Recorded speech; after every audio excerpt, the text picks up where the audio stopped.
Seja bem-vindo ao Seminário de Teologia e Vida Cristã, Palavra da Vida. Você está em mais um curso de teologia cuja proposta é fazer alargar o seu conhecimento na área teológica. Um curso descomplicado, contextualizado, provocativo, reflexivo e que faça sentido para a nossa vida cotidiana, porque entendemos que não só a construção conceitual da teologia, respeitando as correntes da teologia construída nesses quase 2000 anos, mas isso só não é suficiente. Nós pretendemos que a partir do entendimento bíblico, dos conceitos esclarecidos, nós possamos reproduzir isso em uma espiritualidade no nosso cotidiano e nas relações. Seja bem-vindo a mais uma aula do curso de teologia do Seminário de Teologia Palavra da Vida.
Vocês entenderam até aí, né?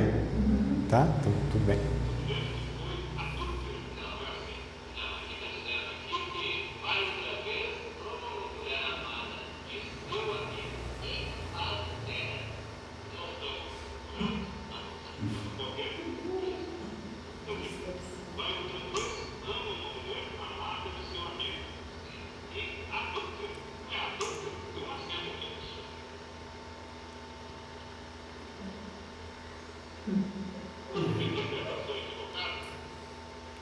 Então,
podem voltar, tá, irmãos, nos lugares se quiser.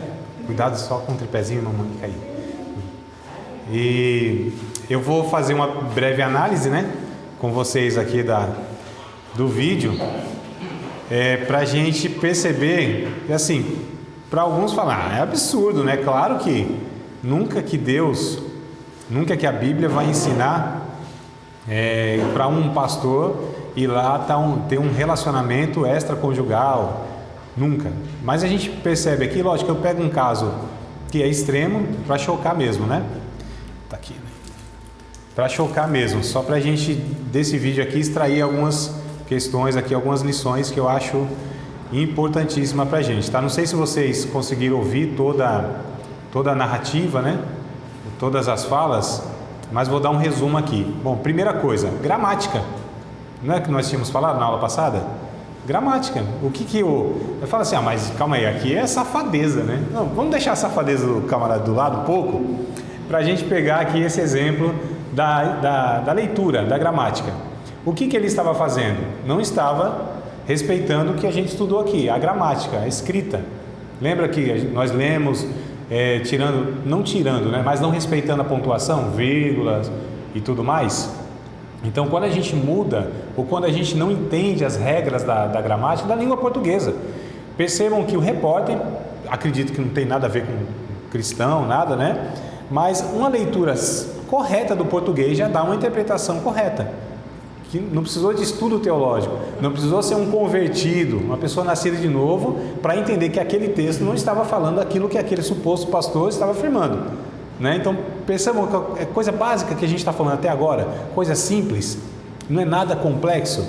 Então, ao invés de adúltera, é adultera, ele estava entendendo, mas não estava escrito adultera, era adúltera, não mudou palavra, nada, ele estava fazendo uma interpretação errada, né, por conta daquilo que a gente vai ver. Ele estava observando errado, ele estava interpretando errado e, consequentemente, ele estava aplicando errado, né, aquele suposto ensino, na verdade, que ele entendia que Deus estava falando. Ele disse, difícil aí, né, tomar essa decisão, né? Fomos em oração, pedindo misericórdia a Deus. Olha só, veja que coisa absurda, a mulher aceitar, né, a mulher dele, a mulher do outro, ou o marido da mulher, enfim, veja que coisa absurda. Como que eles fizeram aqui, que é o que a gente está pontuando que não se deve fazer. Primeiro, ela teve um sonho. Irmãos, Bíblia, doutrina, não é interpretada a partir de sonhos, visões, revelações. Eu não estou dizendo que esses meios de comunicação de Deus não são uma realidade, não é isso. Eu estou dizendo que nós não formamos doutrina, nós não nos baseamos em ensinamentos pautados, tá certo? Baseados em sonhos, revelações ou visões. Podem até ser de fato comunicações de Deus, mas fica no âmbito pessoal. A Bíblia vai dizer, lá em 2 Pedro, capítulo de número 1, né? Depois vocês leem em casa e tal, sei que agora não vai dar para ler por conta da luminosidade. Vai dizer o seguinte, que capítulo de número 1, 2 Pedro, capítulo 1, verso 20 e 21, vai dizer o seguinte, que a interpretação, a profecia, nunca foi de particular interpretação, né? Então, assim, a gente não tem as interpretações da Bíblia por conta, ou a gente não tira, não extrai, por conta de uma revelação, de um sonho, embora de alguma maneira é algo espiritual, mas não só a partir disso que a gente fundamenta, que a gente forma doutrinas, ensinamentos. Os ensinamentos, eles são pautados, são formados, né, pelos textos bíblicos. Detalhe, não é um texto bíblico. Olha o que ele fez. Pegou um texto bíblico lá do Antigo Testamento, não interpretou o livro como deveria, o contexto, tudo isso aqui que nós estamos falando até agora. Ele pegou um texto, que é um texto, um versículo, não levou em consideração o contexto, o que é o contexto, que vem antes e depois. Ou seja, não só todo o capítulo 3, mas todo o livro. Perceba a postura do segundo pastor, né? O pastor de fato que veio, é aqui no Espírito Santo, não sei se vocês perceberam, né? Isso aqui foi no Espírito Santo, né? Foi na Serra aqui ainda, na nossa cidade. Eita, meu Deus do céu, daqui a pouco nós chega aqui pertinho. Aqui no Almeida não acontece isso não, né? Foi em Vila Nova de Colares. Isso, exato. Então é perto aqui de Ferro Rosa. Então olha só. Então deixa eu até tomar um gole d'água aqui. Sabia que era tão pertinho assim, não, né? Então veja que coisa, que faz muito tempo, né? Isso aqui é uma reportagem bem antiga mesmo. Mas olha que coisa absurda.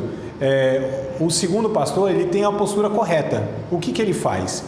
Ele não só tem o conhecimento do contexto do livro, da mensagem lá de Oséias, o profeta, que Deus quis comunicar naquela época, todo o contexto cultural, enfim.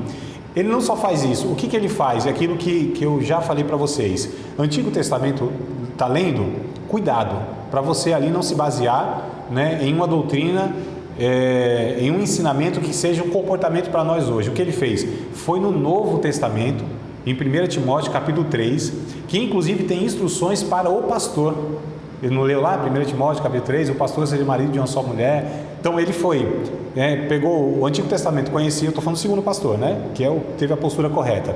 Foi no Novo Testamento, pegou a instrução, inclusive as características, as exigências de Deus para um pastor, né? Então ele fez esse link do Novo Testamento e ainda pegou um texto adequado para corrigir aquele ensino totalmente distorcido, e ainda fez o link com o Novo Testamento e ainda pegou o texto que dá base, né, para o comportamento ou para a condição de uma pessoa ser pastor. Então percebam, amados, são coisas simples, são detalhes, são coisas de fato assim que não são complexas, mas se a gente não seguir esses passos, se a gente não tiver essas regras bem claras de interpretação, como deve ser, bem possível que a gente vai cometer algum equívoco. Isso é um fato, né? Deixa eu ir para frente aqui para a gente, deixa eu ver, tá tudo certinho, né? Tá. Para a gente chegar aqui em outra questão. Então nós paramos, na verdade, na aula passada, aqui, foi 2? Aqui, né? Foi aqui que nós paramos, lembram? As perguntas serem feitas, tudo bem. Então, gramática, isso aqui. Perguntas são feitas a respeito dos textos, né? Coloquei uma brincadeira aqui. Menino, Jesus disse, se alguém te bater oferece a outra face. Aí o menino pergunta, pastor, e se a gente for nocaute? É só uma brincadeira, amados, para a gente entender o seguinte: quando a gente declara alguma coisa, quando a gente ouve alguma citação bíblica, vem questionamentos, vem perguntas, e as perguntas elas são feitas mesmo, porque nem sempre a Bíblia ela traz uma frase, uma ideia que ela abrange todos os questionamentos de quem está ouvindo. É por isso que a necessidade da interpretação, da explicação. Se fosse só ler e a leitura simples, né, básica desse conta, tudo bem, mas não dá. A Bíblia precisa ser interpretada, mesmo porque quem ouve não sabe, não conhece o contexto geral, as doutrinas. Às vezes a linguagem metafórica. Exato, que é o caso aqui, né? Não só metafórica, a gente vai depois ver as expressões idiomáticas, a gente vai ver uma série de complicações da comunicação bíblica no sentido para trazer para hoje, né? Então, o que é alegoria, o que é uma metáfora, o que é uma símile, a gente vai ver todas essas questões aí que a gente precisa entender basicamente, porque as pessoas perguntam e a gente precisa explicar a Bíblia. Todos nós precisamos explicar a Bíblia, né? Aqui não vai dar para vocês lerem, irmãos, não se preocupe, tá? Isso aqui tudo depois eu disponibilizo lá, slidezinho, vocês vão ter em mãos lá, tá? Aqui é uma história do VCC, VCC, tá bom? Então vou ler aqui para vocês, preste atenção. Conta-se que certo caipira estava no seu trabalho rotineiro, no canavial, quando de repente olhou para o céu e viu escrito entre as nuvens as letras VCC. Muito religioso, o caipira julgou que aquelas letras significavam: vai, Cristo chama. Olha aí. Fiel à visão, correu o pastor da sua igreja e contou-lhe o ocorrido, concluindo que gostaria de devotar o restante da sua vida à pregação do Evangelho. O pastor, surpreso diante do relato, disse: mas para pregar o Evangelho é preciso conhecer a Bíblia. Você conhece a Bíblia bastante para sair aí pelo mundo pregando a mensagem? Claro que sim, disse o homem. E qual é a parte da Bíblia que você mais gosta e conhece? As parábolas de Jesus, principalmente a do bom samaritano. Então conte-a, pede o pastor, querendo conhecer o grau, né, de conhecimento bíblico do futuro pregador do Evangelho. O caipira começa a falar: descia um homem de Jerusalém para Jericó e caiu entre salteadores. E ele lhes disse: varões irmãos, escutai-me, não tenho prata e nem ouro, mas o que tenho te dou. Entregou-lhe seus bens e deu a uns 5 talentos, e outro 2 talentos, e outro, cada um segundo a sua capacidade. E partindo dali, foi conduzido pelo Espírito ao deserto, e tendo jejuado 40 dias e 40 noites, teve fome. E os corvos traziam alimento, pois alimentavam-se de gafanhoto e mel silvestre. Sucedeu que indo e andando, eis que um carro de fogo ocultou da vista de todos. A rainha de Sabá viu isso e disse: não me contaram nem a metade. Depois disso, ele foi à casa de Jezabel, a mãe dos filhos de Zebedeu, e disse: tiveste 5 maridos, e o homem que agora tens não é teu marido. E olhando ao longe, viu a Zebedeu e disse, viu a Zaqueu pendurado pelos cabelos numa árvore e disse: desce daí, pois hoje almoçarei na tua casa. Veio Dalila e cortou-lhe os cabelos, e os restos que sobraram foram 12 cestos cheios e alimentou toda a multidão. Portanto, não andeis inquietos, dizendo: que comeremos, que vestiremos, porque o vosso Pai Celestial bem sabe o que necessitais de todas essas coisas. E todos que ouviram se admiraram da sua doutrina. O caipira, entusiasmado, olhou para o pastor e perguntou: então, estou pronto para pregar o evangelho? Olha, meu filho, disse o pastor, eu acho que aquelas letras no céu não significavam vai, Cristo chama. Antes deveriam ser lidas: vai cortar cana. Moral da história: um conhecimento superficial da Bíblia pode causar muita, mas muita confusão. Vocês perceberam aqui, irmãos? Ele elaborou uma história, como poderia dizer aí, Bíblia pura, só citou versículo. Não foi? Ele só foi um versículo atrás do outro aqui, ó. Uma fala, tudo bíblico, desconexo, não tinha nada a ver um texto com o outro. Ele aqui quase que criou uma história, pegando vários textos, né, que não tem nada a ver um com o outro, e formou uma pregação. Ele pregou, não pregou? Ele não falou qual é a parábola que você gosta? A parábola que eu gosto é essa daqui, ó, do bom samaritano. Então conta ela. Ele contou a parábola do bom samaritano na versão dele. Quem ouve tudo isso aqui? Mas só citou Bíblia, só falou versículo. Vão concluir, muitos falam: não, Deus falou comigo. Calma aí, ele não explicou o texto. A parábola do bom samaritano, inclusive, é um texto que a gente vai pegar e eu vou trazer a tradução, a interpretação para vocês depois, tá? Talvez nem hoje não, é outra aula. Mas percebam aqui, amados, lógico que é um exagero, uma coisa, né, num tom mais irônico, mas só para a gente entender que um amontoado de versículos não faz uma pregação. Assim como um amontoado de tijolos não faz uma casa. É preciso você ter de fato, né, uma sequência, é preciso você ter uma coerência, saber se aquele texto, ele de fato pode ser usado para estar ratificando, para estar confirmando um pensamento que você está querendo passar. Eu não pego um texto fora do contexto para gerar um pretexto que eu quero, né, o jargão que a gente usa, só para a gente entender aqui. Vamos lá para frente para ver aqui, ó. Observação, interpretação e aplicação. É exatamente isso aqui que eu tenho que falar para vocês, ó. A gente observa. O que é observação? Leitura. Basicamente, a gente observa, lê corretamente, começa por aí. Porque se a gente não observar direito, a gente vai interpretar de uma forma totalmente errada e vai aplicar erroneamente, né? Então observa direito, interpreta direito e aplica direito. Só mais uma coisinha aqui para a gente ver, ó. Talvez aqui também vocês vão conseguir estar enxergando, mas vamos lá. E aí, irmão? Beleza? Vamos jogar uma bolinha?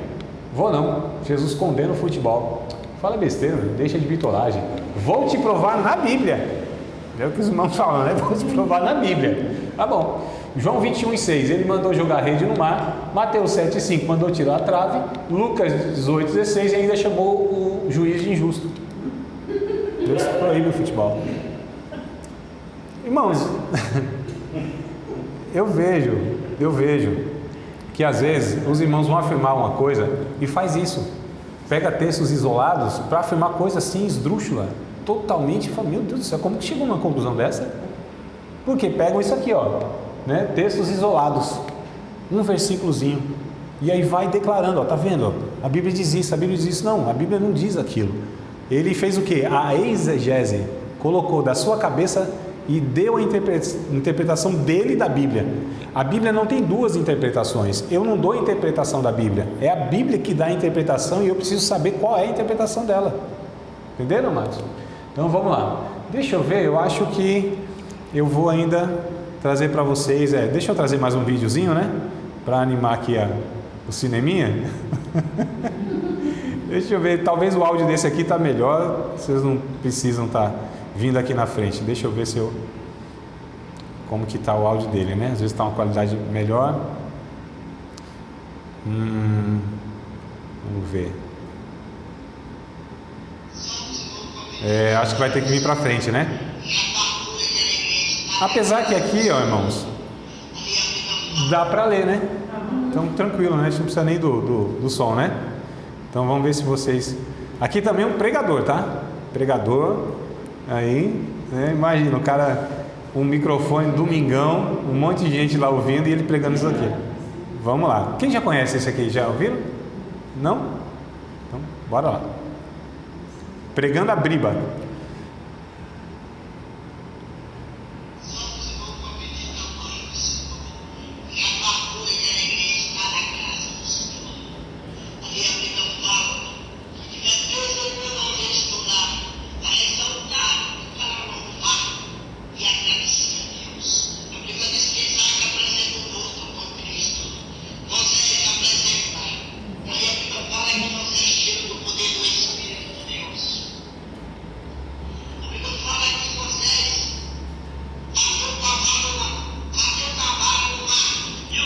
Irmãos, a escrita não está errada, está exatamente falando como ele está pronunciando, tá?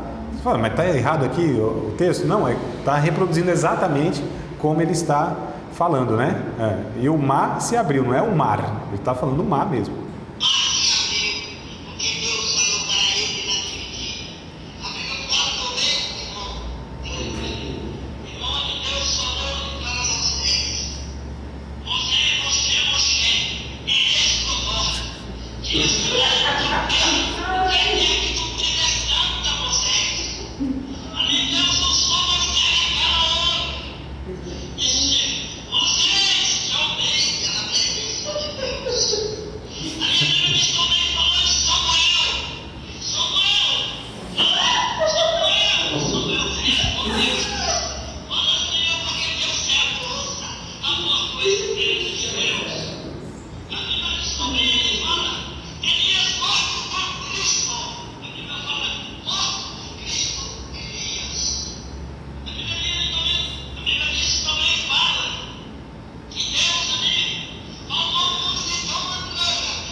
O que é campais, hein?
Desespero? Desespero tô eu.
Vai explicar, né?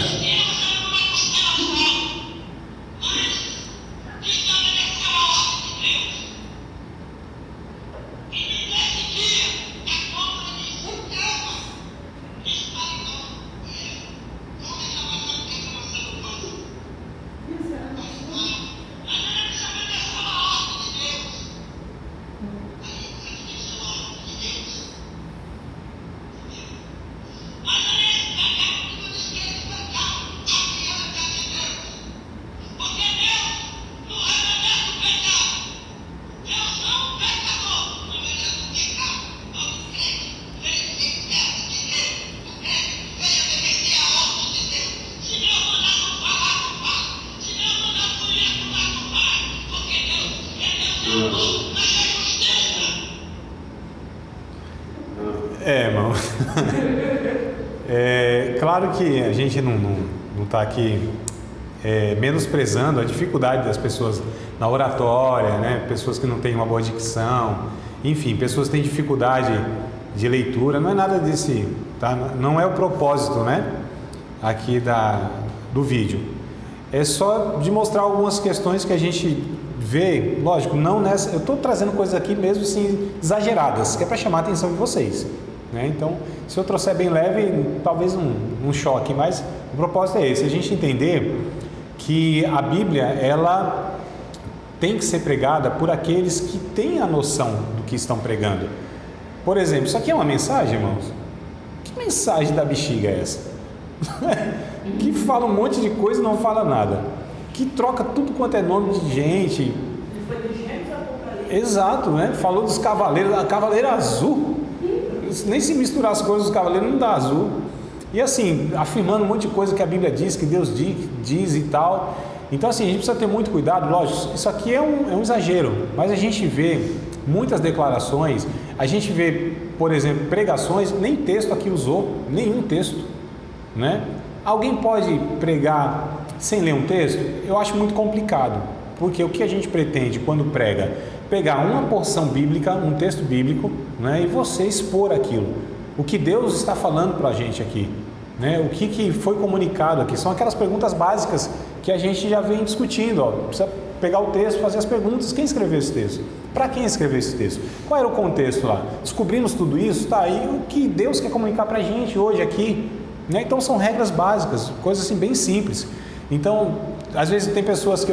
Isso aqui a gente fala muito também em homilética, né? Que é a matéria... Ô, irmã Michele, quer falar isso? Pode falar. Às vezes você pode usar um texto e usar um outro que venha reforçar aquilo, por exemplo, no Novo Testamento tem textos que afirmam um ao outro. Sim. Isso pode? Sim, a gente chama de texto correlato, né? Então são textos que eles trazem os ensinamentos que eles são semelhantes, ou que, porque a Bíblia ela se completa no sentido assim, a Bíblia se explica, a gente fala, né?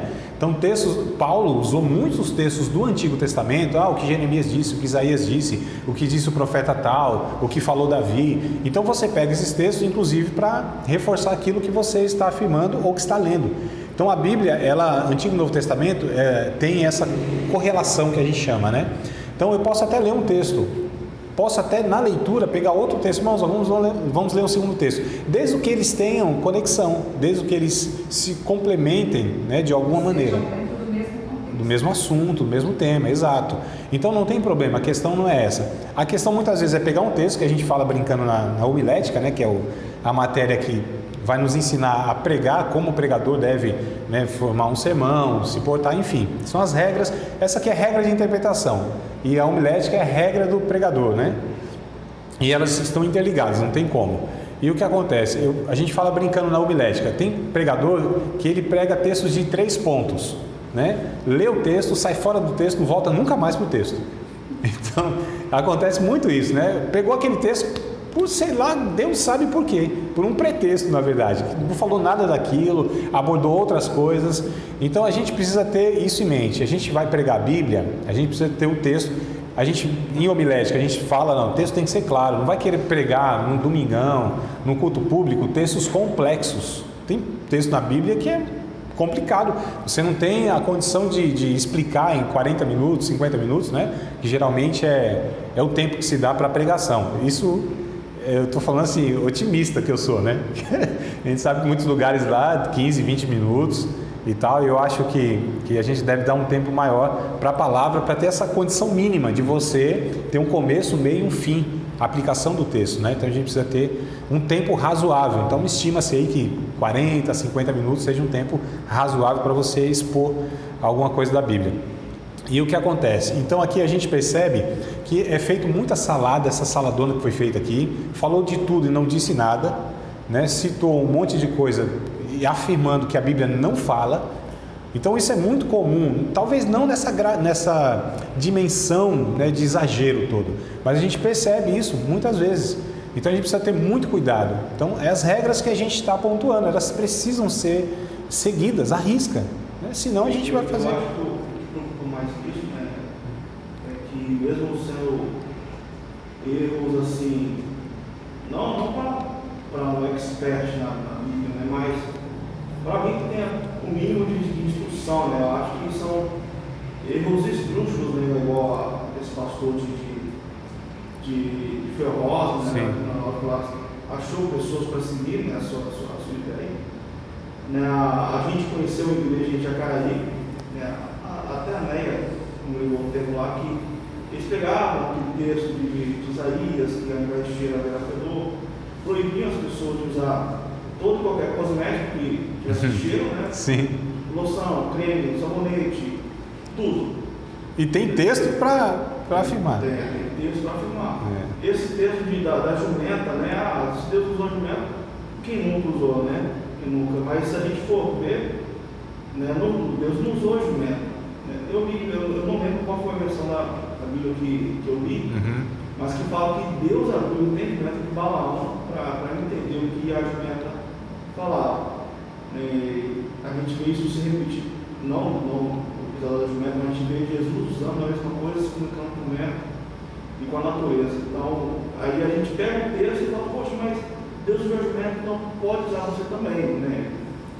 E a gente lembra dessas coisas do passado, né? Que serve de aprendizado para a gente, que nós mesmos cometimos às vezes. Eu já vi eu me converti aos